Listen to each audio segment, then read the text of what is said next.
Just about everybody remembers the Jeep CJ, but do you remember the Jeep DJ? You should, because it visited you on a regular basis. Hi there, Rick DeBroy with another chapter in the automotive evolution here once again at the Martin Auto Museum, a great collection of more than 170 cars and vehicles that tell all kinds of great stories. Some of them are about the beauty of cars, some of them are about the performance of cars, and some of them are about the utility value of cars. And that's exactly what we have right here with this mail truck. It's a Kaiser 1970 DJ-5 series. We'll talk about that in just a moment, but first, don't forget to like and subscribe, and in your comments below, let me know what you think I got right or what you think I got wrong, or what interesting stories you might have about a Jeep mail truck. Now, before we get too deep into talking about the car we've got in front of us, once again, this is a Kaiser from 1970, about the time it was actually acquired by American Motors. We actually have to go into the history of the Postal Service and how, well, it started on horses and evolved onto wheels. Of course, we all know about the Pony Express, and it's no surprise that horses and horse-drawn buggies were used for a long time. But you might be surprised to know that the post office was pretty early in adopting automobiles and vehicles run by engines to deliver the mail. As the legend goes, in 1899, they used an electric vehicle in Buffalo, New York that went twice as fast as the horse-drawn buggy that had been delivering mail up until that point. They actually started using even more gas-powered vehicles after 1913, because that's when the mail service started delivering packages as well as just letters. And by 1933, only 2% of all mail delivery in the United States was still being done with horse and buggy. The rest, all gas-driven vehicles. After World War II, the Postal Service used a variety of vehicles to get mail to people's houses.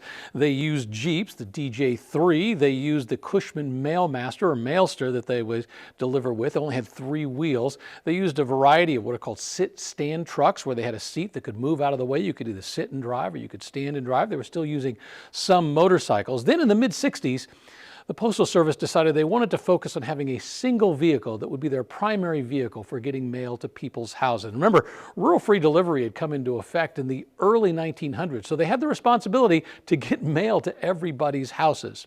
They looked at the Ford Bronco, they looked at the International Scout, and they looked at what was called the Dispatcher 100 that was being built by Kaiser, what we think of as the DJ-5. And it's the DJ-5 that ultimately won out for a bunch of reasons. First off, it's very simple and basic in many ways, but it's also rugged at the same time, having evolved from those World War II Jeeps.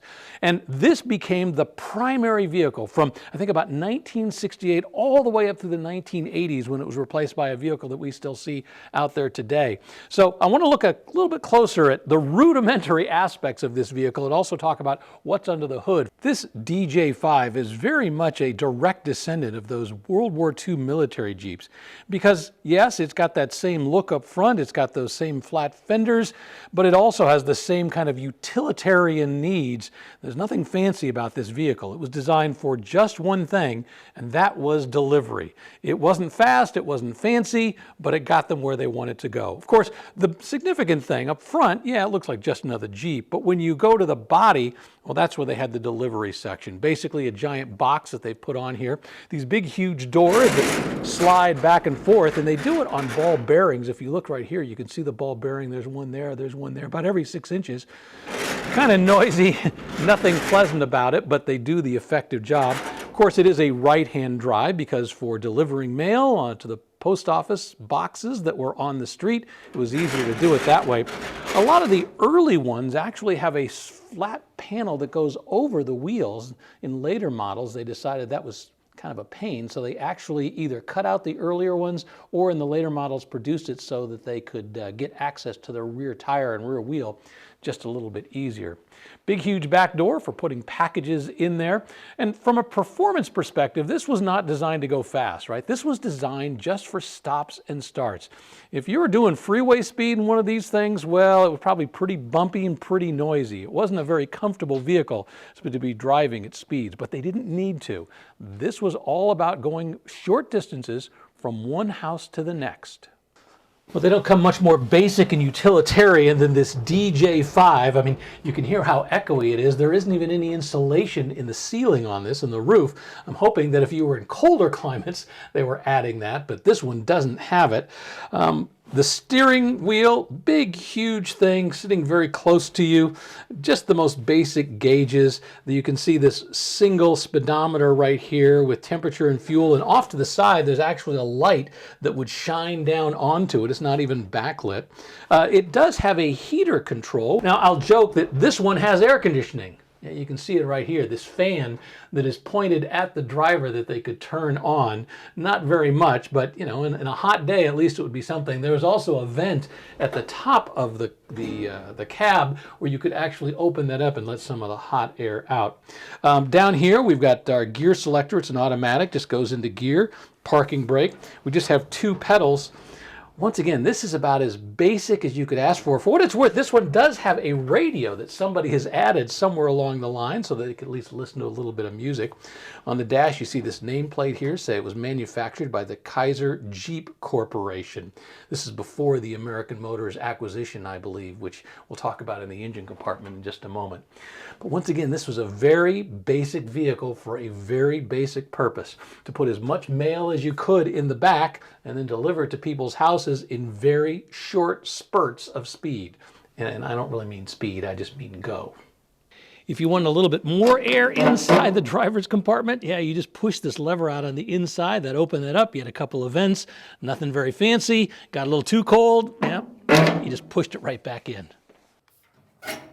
After you pop those hood latches, you simply take the hood and put it all the way back, rotate it until it is resting on the top of the cab. We don't need any rods, we don't need any struts, it's simple. And once you do that, the engine compartment is completely exposed and it's easy to work on.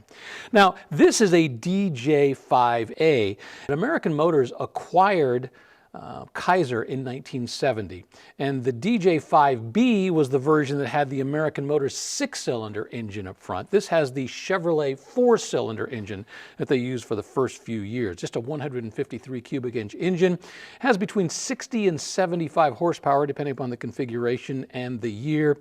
Not good for speed. I mean, I think the top speed was 60, maybe 65 miles an hour. 0 to 60 I once read was like 25 or 30 seconds for 0 to 60, but that's not what this was all about, right? This was all about going 100 feet, 200 feet from one mailbox to the next, just enough to accelerate, get there, and get back. Now, this was a 2-wheel drive, which once again was designed because it was a simplistic vehicle. You didn't need something fancy up front. I'm curious if in some sections of the country they were using 4-wheel drive when they had bad roads and inclement weather. If somebody knows the answer to that, you might reach out and let me know. But once again, 153 cubic inches from this 4-cylinder Chevrolet engine. They bumped up to the 6-cylinder. In fact, they actually pushed out the grill just a little bit, and that's what they were using for quite some time as they went through the various DJ-5 versions. But in the very beginning, boy, this is what it looked like, just enough to get you from one place to the next. By the way, you'll notice this paint job has blue on the bottom, the red stripe in the middle, and white on top. Just a few years later, they would go to an all-white design with white on the bottom and white on the top as well, and this blue would go away. Today, we're used to those center high-mounted safety lights in the rear windows, but think about it, the Postal Service was way ahead of its time. Look at where the tail lights are located on the back of the postal vehicle. Yep, way up high.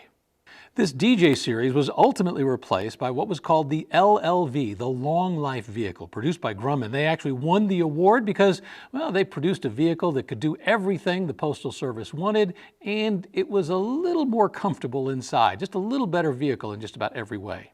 And now that LLV is actually being replaced as well by what's called the Oshkosh Next Generation Delivery Vehicle. They call it the NGDV, a mail truck that is just now getting put into the use here in the United States. It's got a really funny looking front end, that duck bill, but the people who drive it, the postal carriers who've used it so far, say they really like it. The legacy of the delivery vehicle, this DJ-5, I think is very important because when you think about it, it was the beginning of the standardization concept for the Postal Service, having one vehicle that the vast majority of their delivery people would be using around the country, which made it simpler and easier to fix. They just ordered one set of parts, they had one system of getting everything, and the concept has now evolved into, well, past the long life vehicle, into the next generation postal delivery vehicle. But this one right here, this DJ-5, boy, we saw these on streets for an awful long time when you were cruising around the United States in the 1970s and the 1980s, and an awful lot of your mail was delivered by something just like this little chapter in the automotive evolution.